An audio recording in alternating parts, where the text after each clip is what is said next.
I'm Drishti Sharma, I'm 23 years old and I'm a journalist. Now this incident occurred one fine morning when I had just gotten out of my car to cover the plight of the commercial sex workers in the so-called red light area of Nagpur. Now I was standing there waiting for my camera person to come when a man walked up to me and asked me, "Rate kya hai tera?" I was shocked. I did not know how to react. My brain froze. But before I could even say a word, there was a lady standing right next to me. She managed to shoo the man away. A few seconds later, another man walked up to the lady, pointed towards me, and asked her, "Kitna legi ye?" The lady looked at me, I looked at her.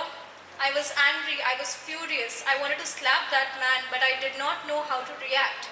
And before I could even utter a word, the lady once again managed to shoo another man away from there. The incident did not just stop there. After I got done with my story, I started receiving calls from random men. Men asking me the very same thing. "Rate kya hai tera? Kab mil sakti hai? Free kab hai? Aaj raat ko milegi kya?" I was curious and I was clueless. I did not know what was going on. Why were these random men calling me up? Don't they know that I'm a reporter?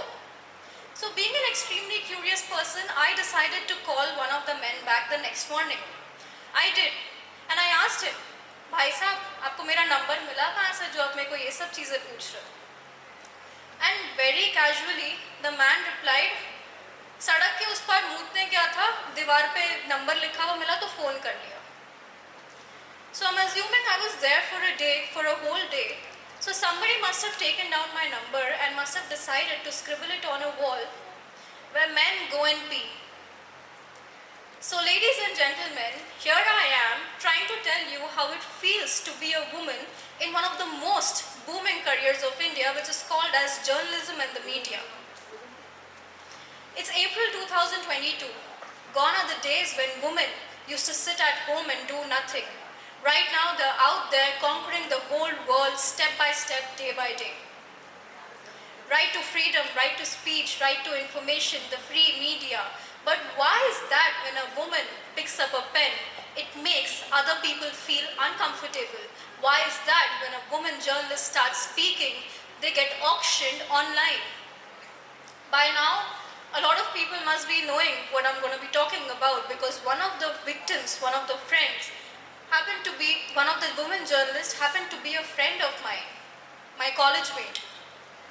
I saw her Instagram story and I asked her, "Were you one of them?" And she said, "Unfortunately, yes, I was."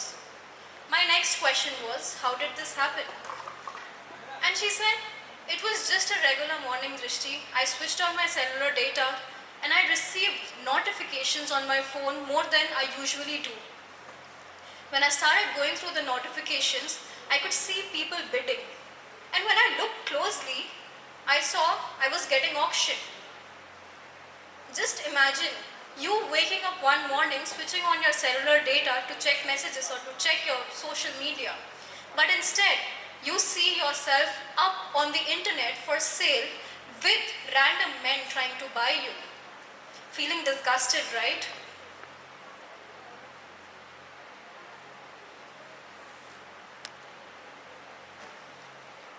Now, this is one of the reasons why women journalists are decreasing day by day. Now, according to this study, the Global Media Monitoring Project, the 6th edition of the study, shows that the female staff in news and sources, or what we can call as journalism in the media, has reduced to 14% in 2020. The number was 22% in 2010 and dropped to 21% in 2015.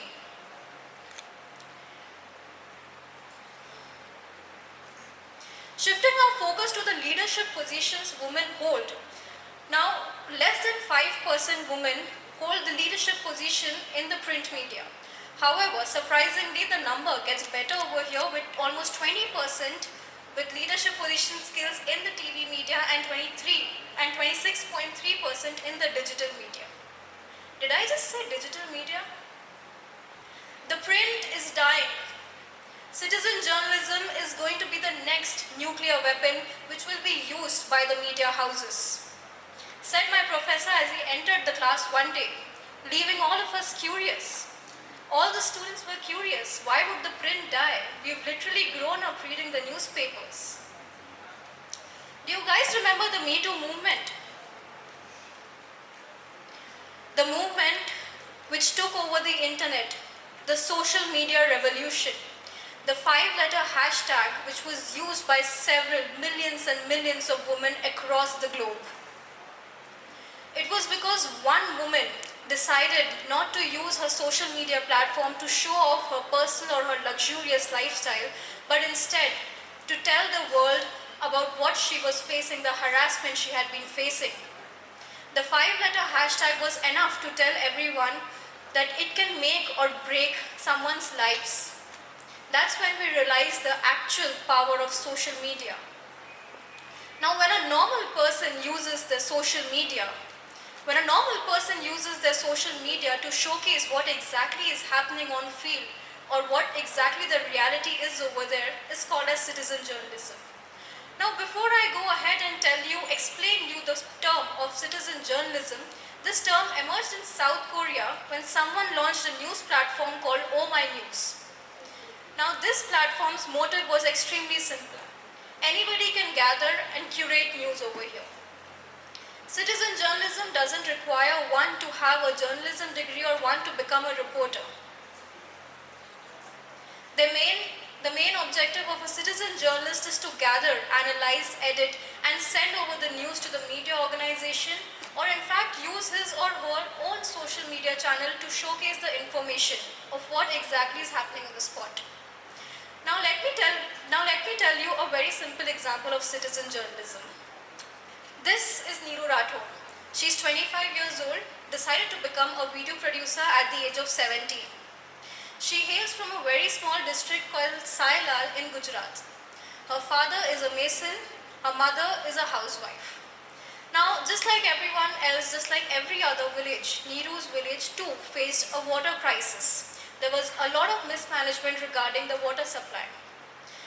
There were several times when villagers had gone to the officials to tell them about the problem they were facing, but the officials always were like, there is no problem as such in the village, you guys are just making up problems. And that's when Neeru decided to use her citizen journalism skills. She took out her smartphone, she took out her camera, and she decided to document every single thing what was going on. How tough was it for women to fetch water for the basic needs. Her relatives, Neeru's relatives, were very much against the idea of Neeru coming in front of the camera, talking to unknown people, confronting the officials. But her parents were supportive enough and she decided to document everything and show it to the officials. The officials then did not have any other option but to mend their mistake, and overnight, Neeru became the superstar of the village. It's that simple.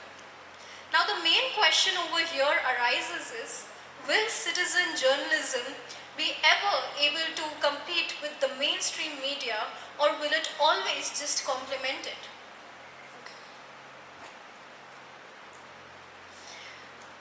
Mumbai attacks, 26/11 terror attacks. Journalists were on the tip of their toes with their pens and cameras ready so that they don't miss out on any single update. As soon as the news went out, we Indians switched on our TV channels so that we get each and every latest update. We do not miss any update. But what about those who are not in India? They went to the World Wide Web, searched for specific keywords, searched for specific hashtags. That's when a digital platform called digitaljournal.in started receiving images from the citizen called Vinu Kumar Ranganathan. Now, in an interview, Vinu Kumar said he's just a normal citizen, let me tell you. He's not a reporter or a photojournalist or anyone. So, as soon as he heard explosion, he took his camera bag and he ran outside. He managed to capture images of wounded people, commandos in action, and the places where terrorists had wreaked havoc. And let me tell you, for several hours, Vinu Kumar's images were the only reliable reliable and relevant images available on the internet. These two people have taught us how easy citizen journalism is, and you do not require to be a reporter to become a citizen journalist. All you need to have is presence of your mind, a basic smartphone and a basic internet connection, and you're good to go. Journalism will kill you but will always keep you alive while you're at it. People have always told me, Drishti, things are either left or right, things are either black or white, but things can never be grey. But since the time I've come in journalism, I've realized this one thing, that journalism was always grey and will always remain grey. Thank you.